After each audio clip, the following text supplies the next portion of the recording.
Just before I heard I'd been given this award, I read Brenda Niles' terrific book, Friends and Rivals, about Ethel Turner, Henry Handel Richardson, Barbara Bainton and Nettie Palmer, 4 Australian writers of my grandparents' generation.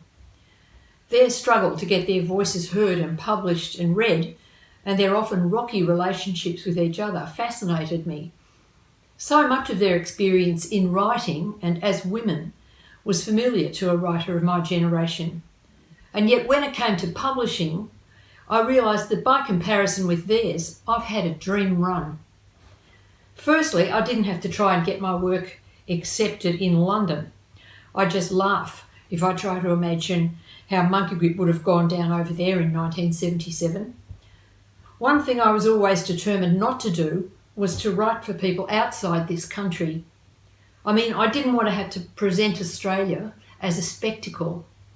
I wanted to be able to say they walked down Lygon Street, or they took the kids to the Fitzroy Baths, or they got a hamburger at the Twins, without having to provide laborious geographical and sociological explanations. McPhee Gribble understood what I was getting at. They took a punt on me, and away I went. My gratitude for this is boundless. Looking back over my life in books, I'm grateful too for the encouraging and often hilarious friendships I'm lucky enough to have had, and still to have, with various publishers and editors and booksellers in this country.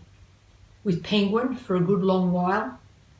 Then when things got nasty for me in the mid-90s, I had Pan Macmillan in my corner. And now I'm with Text, which feels finally like home. I never imagined I'd be given an award like this one.